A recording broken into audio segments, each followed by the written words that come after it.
Bonjour à tous et bienvenue sur une nouvelle vidéo. Aujourd'hui, avec le décès de David Lynch, je voulais revenir sur l'intégralité de sa filmographie et donc vous faire une petite critique de chaque film de ce réalisateur hors norme auquel je rends un hommage et on va commencer tout de suite avec son premier film en 77, donc Eraserhead, film assez étrange, particulier, avec un Jack Nance qu'on retrouvera après dans la suite de sa filmographie. Un film qui déjà montre les prémices de ce que sera le cinéma de David Lynch, un travail donc sur du noir et blanc. Ce qui est drôle, c'est que la majorité de ses films sont en couleur, mais le travail avec le noir et blanc que David Lynch fait est un travail assez intéressant, qui amplifie cet aspect mystérieux, cet aspect d'étrangeté, de malaise par moments. Il a cette fascination de montrer les parts sombres de l'être humain, et je trouve que ce film Eraserhead est un film qui est beaucoup plus comment vous dire cela, beaucoup plus barré entre guillemets dans un sens que la majorité de ses autres films. Donc Eraserhead, c'est un film qui peut être très particulier d'entrer dedans. Si je vous raconte le scénario, en fait, le film il est assez impitchable, quoi. Je veux dire, il y a un moment où on se dit, voilà, le film est très particulier. Je vais pas vous le pitcher aussi pour que vous ayez la curiosité d'aller le voir. Alors, c'est pas un David Lynch, moi, que j'apprécie énormément sur toute sa longueur. C'est pas un film, je trouve qu'il y a beaucoup de fautes, d'irrégularités. C'est un film qui pour moi est trop étrange pour arriver à me toucher, rester dans le film. J'aime aussi, en fait, ce que j'aime de David Lynch, et vous le verrez plus tard, c'est le fait d'allier à la fois l'aspect cinéma classique, quoi, avec de l'étrangeté, et d'avoir des films qui puissent se regarder dans leur ensemble sans avoir vraiment à être perdu dans la longueur. Donc Eraserhead, c'est un film qui est vraiment passionnant et que je vous conseille vivement de regarder. Je vais pas en dire plus parce que c'est un film qui vraiment, je pense, est à redécouvrir. Mais donc pour moi, c'est pas un film que j'irai revoir souvent de toute la filmographie de David Lynch, qui pour moi est beaucoup plus passionnante par la suite.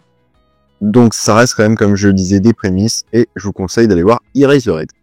Par la suite, donc en 1980, David Lynch arrive avec un film qui fracasse tout, Elephant Man.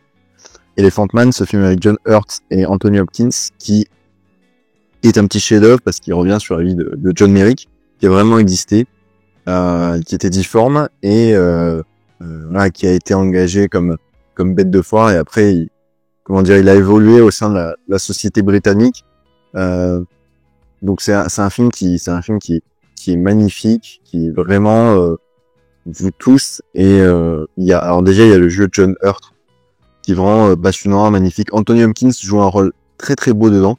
Il arrive vraiment aussi à nous marquer, à nous offrir un personnage tendre, et qui arrive à comprendre ce qui arrive à John Merrick, le regard que peuvent avoir les autres sur John Merrick. Et cette fameuse scène, je ne suis pas un animal, je suis un être humain, qui est très connu. Mais voilà, le film dans sa globalité. Alors là, il y a aussi un travail du noir et blanc. Le film est magnifique. Il y a des plans qui sont somptueux. Et alors là, beaucoup plus classique par rapport à ce qu'avait fait Eraserhead. En fait, ce qui est étrange, je pense, c'est le sujet qu'a voulu prendre David Lynch, avec ce John Merrick difforme, qui a un physique monstrueux, mais qui, à l'intérieur de lui, inversement, n'a pas cette âme monstrueuse que l'on peut ressentir physiquement. Donc, c'est un film qui est magnifique, qui arrive à vous toucher. Moi, ça filme à chaque fois que je le revois, qui est passionnant, des acteurs qui sont vraiment géniaux, et je vous conseille vivement d'aller voir Elephant Man, qui est vraiment un petit bijou de cinéma, qui reste un classique et qui est magnifique. Par la suite, alors David Lynch, il va réaliser un film c'est pas controversé, mais il y a des gens qui aiment, des gens qui aiment pas, mais au final, je pense qu'il y a quand même un consensus global. Pour moi, ça va être un consensus global par rapport à ce qui a été fait récemment. C'est en 84, David Lynch sort le film Dune. Alors, petit aparté, j'ai beaucoup aimé le Dune de Villeneuve, le premier, parce que je trouvais que ça apportait dimension noire, un peu de la SF dark que je m'imaginais de l'œuvre de Herbert, donc Dune, et je trouvais qu'il arrivait à amener quelque chose de pertinent. Le deuxième film m'a beaucoup déçu. Moi, le deuxième film, voilà, j'ai pas été un grand fan. Il y a quelques éléments qui sont bons, mais bon, voilà. Dans l'ensemble, moi, le Dune 2 m'a déçu. Ce qui a fait que maintenant, c'est plus une série que j'ai envie de suivre, une saga de films que j'ai envie de suivre. Mais en fait, quand on voit le premier film, il y a plein de choses qui, pour moi, sont beaucoup plus pertinentes dans le premier film, qui est pas bien sûr un film réussi, parce que ce qui manque, en fait, au Dune de 84, c'est bien sûr la technologie. Parce que je pense qu'on aurait eu la technologie d'aujourd'hui, on aurait pu faire de très très grandes choses. Voilà. Mais voilà, dans son ensemble, c'est un film qui se regarde, qui est pas mauvais. Moi, je vais pas cracher sur le film. Le film peut avoir vieilli, mais moi, dans l'ensemble, c'est un film qui me plaît. Première apparition de la muse de David Lynch, Kyle MacLachlan, qu'on retrouvera dans la série Twin Peaks, et qui là joue pour moi est beaucoup plus pertinent qu'un Timothée Chalamet qui moi m'exaspère, mais déjà son rôle est beaucoup plus pertinent et me plaît beaucoup. Alors bien sûr il y a aussi un grand nombre d'acteurs qui apparaissent dans ce film, Max von Sydow, Sting aussi, voilà, de la famille Harkonnen qui est beaucoup plus ouais, en fait le film il est tellement barré. C'est ça qui est fort, c'est que ok, les nouveaux films ont une esthétique beaucoup plus sobre, beaucoup plus adulte, beaucoup plus clean, je dirais, épuré, voilà. Alors que l'œuvre de Lynch est totalement barrée dans sa manière d'être. Donc ça, c'est quelque chose totalement logique d'avoir des chanteurs, des acteurs, un film très très coloré, très vert, beaucoup de couleurs, quelque chose qui explose en fait, presque de saturé. Et ça, je trouve que c'est pertinent par rapport à l'œuvre que Lynch veut mettre en scène. Donc c'est compréhensible. Moi voilà, c'est un film qui se laisse regarder, c'est pas le plus grand film, mais il va quand même vous marquer parce que c'est un film qui reste très très cool dans le cinéma de David Lynch. Pour ceux qui l'ont jamais vu, je vous le conseille. Ensuite, alors là, ça va être mon film préféré de David Lynch. En 86, il nous revient avec Blue Velvet. Blue Velvet, avec Kyle MacLachlan toujours dans le rôle. Donc là, il revient. C'est juste superbe. C'est un film qui est magnifique dans sa manière d'être. Je vous disais que j'aimais beaucoup.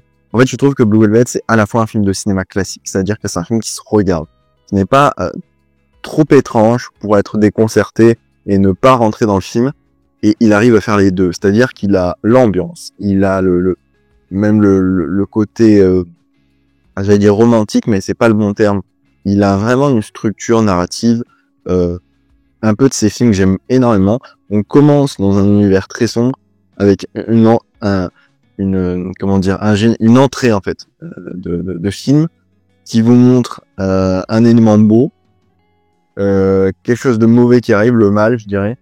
Et ensuite, le film finit par la lumière revient, c'est la fin du film, tout est bien, qui finit bien. Mais alors ça fait un peu béni oui, mais ça c'est très compliqué à expliquer aux gens. C'est ce qu'on retrouve un peu dans le Seigneur des Anneaux, c'est-à-dire qu'on a un élément déclencheur. Et ce qui est drôle, c'est que même l'univers est un peu sombre.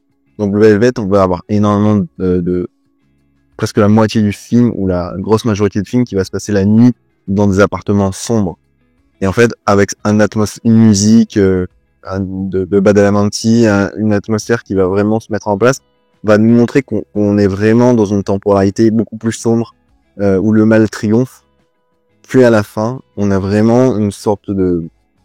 vous savez, ce type de film, on va avoir les nuages qui vont s'éclaircir, l'arrivée du soleil, c'est la fin. Moi, je trouve que c'est vraiment pertinent, surtout qu'il y a vraiment cette question du mal qui est évoquée en fait dans l'œuvre de Blue Velvet, qui est un film qui est magnifique, excellent, avec un Kyle MacLachlan qui est génial dedans. On a Isabella Rossellini aussi, un Dennis Hopper qui est peut-être là l'un des grands méchants du cinéma. Je pense qu'on parle souvent des grands méchants du cinéma, Dark Vador, classique, tout ça, mais on pense pas à Dennis Hopper qui là vraiment est effrayant. En fait, il utilise souvent un masque à oxygène sur son nez. Et il le prend en fait dans sa main, il y respire, et il y a vraiment des scènes avec ce masque qui sont très très effrayants et qui arrivent à marcher magnifiquement. On a des scènes magnifiques, beaucoup de travail sur le bleu. Le film s'appelle Blue Velvet, mais on a beaucoup de travail aussi sur des couleurs très très sombres. sur des contrastes aussi. Donc dans l'ensemble, c'est un film qui est même onirique par moment, qui arrive vraiment à vous sortir du film. Pour vous dire, moi, il y a une scène qui m'avait marqué la première fois que je l'ai vue. C'est en gros un moment où c'est une scène de danse avec la musique de Julie Cruz qui va arriver, qui s'appelle Mysteries of Love, qui est juste magnifique. Et vous avez comme ça chez David Lynch, moi, c'est beaucoup ce que j'aime et ce qui me marque, des moments un peu de flottement. Où là, je vous parlais de films classiques cinéma, là, c'est des films qui, là, on sent qu'il y a un petit truc en plus qui fait que c'est pas qu'un film classique, il y a un petit truc qui nous fait que, voilà, ce film monte un peu d'un cran et vous transporte dans un moment de quelques secondes où vous n'êtes soit plus dans le film, soit quelque part d'autre, mais voilà, vous n'êtes plus sur Terre. Et il y a ces moments-là qui vous font ressentir des émotions très particulières que je retrouvais dans d'autres films que je vous évoquerai par la suite. Mais c'est la force de David Lynch. Là, on commence à avoir les prémices vraiment du cinéma de David Lynch. Là, on commence à avoir les codes et les bases d'un cinéma qu'on va retrouver par la suite. Alors moi, c'est vraiment un petit chef-d'œuvre que je vous conseille vivement. Je parle pas trop du scénario pour vraiment pas vous spoiler. Moi, c'est vraiment mon avis que je donne aujourd'hui. Allez voir Blue Velvet, je vous le conseille vivement. En 90, David Lynch revient avec Sailor et Lula. Avec le grand Nicolas Cage qui revient dans ce rôle-là. Que vous dire de Sailor et Lula? D'abord que c'est un film qui est passionnant dans son ensemble. Je dirais même que c'est un film qui arrive à... Alors, c'est pas le plus grand film. Moi, c'est pas un film que je reverrai souvent, en fait, de David Lynch. Parce que c'est tout ce que... Il manque dans ce film, cet aspect onirique, cet aspect beaucoup plus, je trouve beau qu'arrivait à donner David Lynch dans ses autres films. À noter aussi, je l'ai pas mentionné, mais elle était dans Blue Velvet, c'était Laura Dern qui apparaissait pour la première fois. Laura Dern, actrice de Jurassic Park, tout cela, et qui apparaît aussi aux côtés de Nicolas Cage dans Sailor et Lula. On a Willem Dafoe. Voilà, j'ai plus à redire, c'est un acteur que j'adore, qui joue vraiment toujours les mêmes types de rôles, mais qui est excellent et qui arrive vraiment à être passionnant, à offrir un jeu très très pertinent. Donc un couple qui marche très bien, Nicolas Cage et Laura Dern. Mais voilà, c'est un film qui peut-être m'est passé un peu à côté. Il y a quelques scènes aussi sympas. Alors ce film-là est beaucoup moins onirique, mais là vraiment terre à terre, je trouve, pour un film de David Lynch. Très étrange par contre, le scénario et la base. On va voir quelques éléments vraiment étranges. Mais dans son ensemble, c'est un film qui se tient et qui est pas mal. Je vous donnerai pas forcément l'envie d'aller le voir parce que c'est pas forcément le film qui moi m'a marqué de ces dernières générations, mais c'est un film qui se laisse regarder. Il y a une scène, je sais, de chant avec du Elvis. Je pense à cette scène parce qu'elle est très connue. Nicolas Cage, là, il top de sa forme. Il en fait peut-être un peu des tonnes. Moi, je trouve que j'apprécie le Nicolas Cage d'aujourd'hui. Donc voilà, il y a quelques éléments qui font que on peut être un peu perdu quand on voit Sailor et Lula, qui est vraiment un film. C'est pas un film nul, hein. C'est un film qui est pas mal, mais voilà. Moi, je trouve qu'il apporte pas forcément plus que ce qu'on pouvait avoir juste avant avec un Blue Velvet qui vraiment offre une expérience beaucoup plus impactante pour le spectateur. Ensuite, donc en 92, David Lynch revient avec Fire Walk With Me, le Twin Peaks Fire Walk With Me, qui est en fait un film qui revient, donc qui a été fait après la série et qui revient en fait sur l'avant de la série, donc les 7 derniers jours de Laura Palmer, qui est le sous-titre français. Donc il revient avec ce film-là, qui est un film, alors là aussi un peu décevant, déjà par rapport à la qualité d'une série comme Twin Peaks. Le film n'est pas mauvais. Moi, je dis décevant, c'est que on se demande si il y a un intérêt à voir ce film. Moi, je vous dirais non. Alors, il y a quelques scènes qui sont magnifiques. Il y a une scène avec un ange qui moi m'avait énormément marqué. Alors, on va retrouver bien sûr les acteurs des films Twin Peaks. Dans son ensemble, ça reste un film classique. En fait, c'est dans la lignée d'un Twin Peaks, de la série, mais voilà, c'est pas un film obligatoire, je trouve. Ça rajoute des éléments au film, mais si vous ne l'avez pas vu, ça ne vous gâchera pas l'entièreté de votre visionnage sur un Twin Peaks ou la compréhension de l'œuvre globale. Donc moi, je vous conseillerais pas forcément de le voir, mais si vous voulez le voir, c'est pas un mauvais film, toujours pertinent, toujours avec des bons acteurs. Ensuite, en 97, notre David Lynch revient avec un film que j'aime énormément, Lost Highway, avec un Bill Pullman, mais aux antipodes, et avec une Patricia Arquette que j'adore aussi. Wow. Alors, Lost Highway, là par contre, je le lis souvent. On va voir juste un film après qu'on dit souvent qui est compliqué, mais je trouve que c'est le moins accessible des David Lynch. En moins accessible de par son sujet, qui est vraiment pas trop un sujet pour enfants, et par la complexité de l'œuvre. Voilà.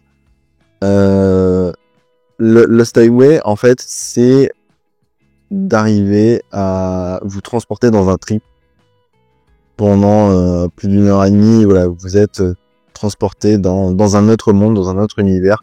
Et ça, c'est quelque chose de super fort d'avoir réussi à faire. Voilà, il y a des ambiances et des timbres, des styles de jazz. En fait, le film se mélange.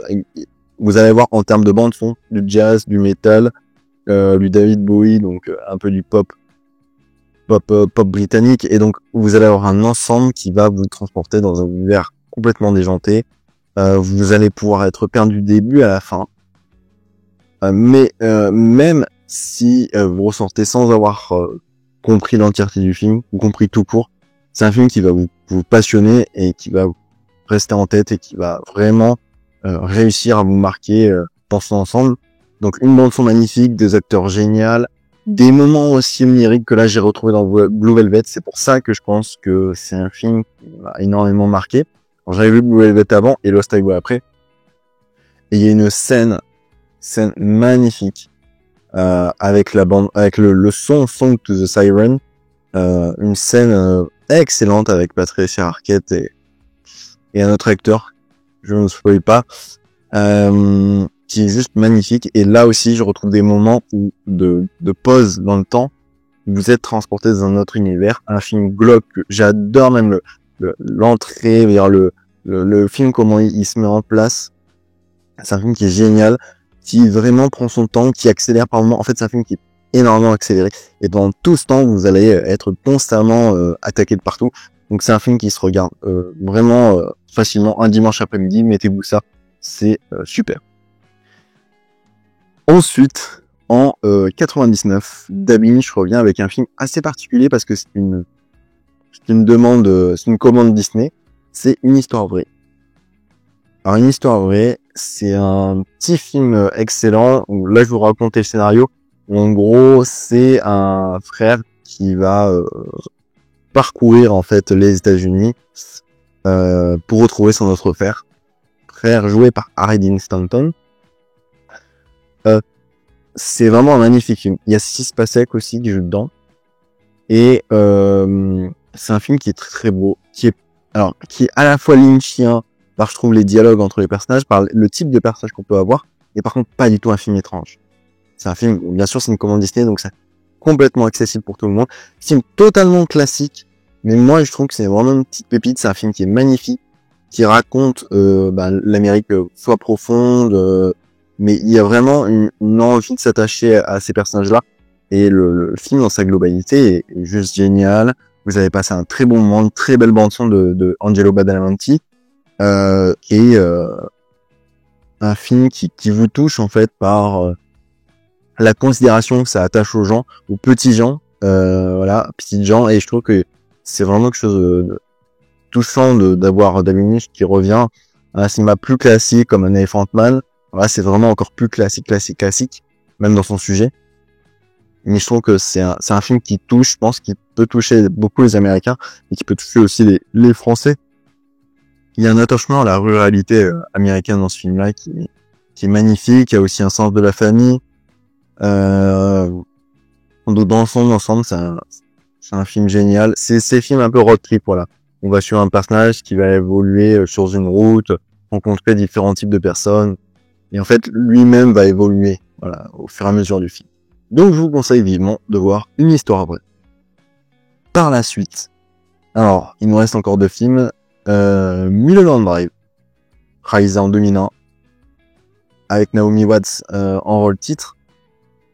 Alors, Mulholland Drive, je vais peut-être décevoir. Alors, c'est un film que j'aime bien, mais voilà, moi, dans mes top classiques, bon, il y a Elephant Man, mais il y a surtout Blue Velvet et Lost Highway qui restent des films majeurs pour moi.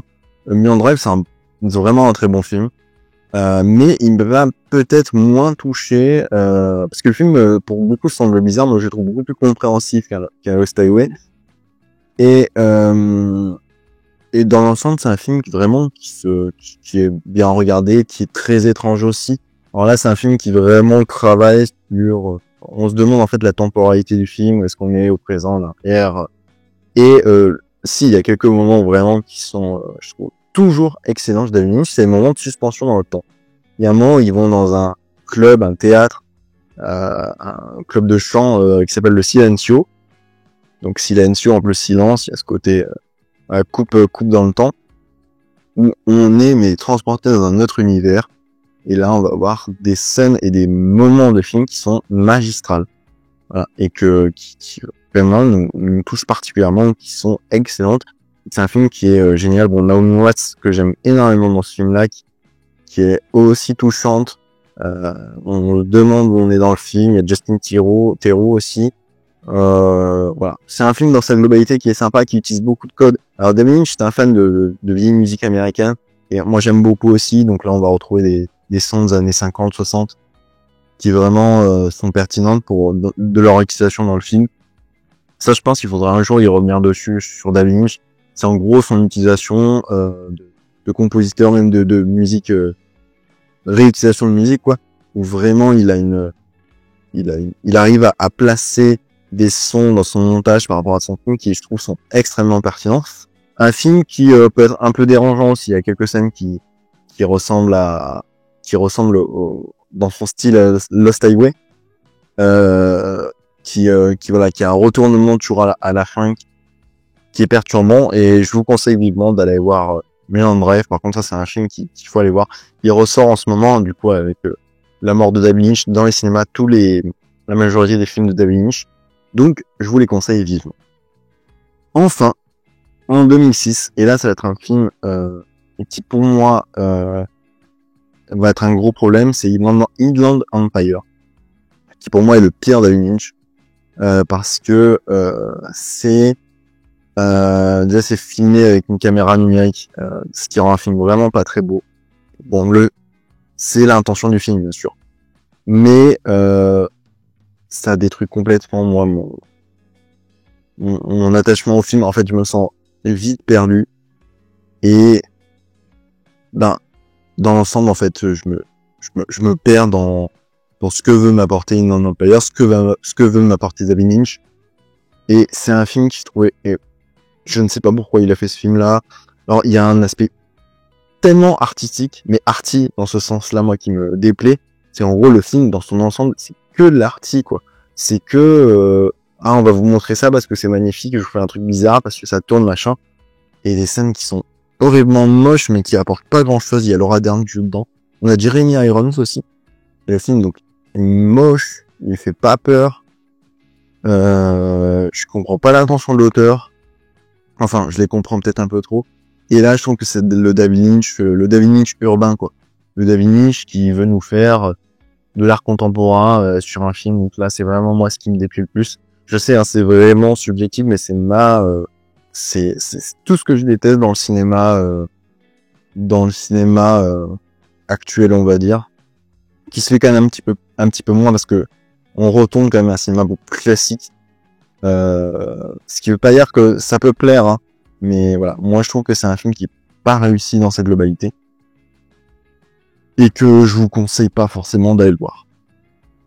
Voilà l'ensemble de ce que je pouvais dire sur l'œuvre de David Lynch. Alors je suis passé peut-être un peu rapide sur certains films, mais je trouvais que c'était quand même pertinent d'y revenir.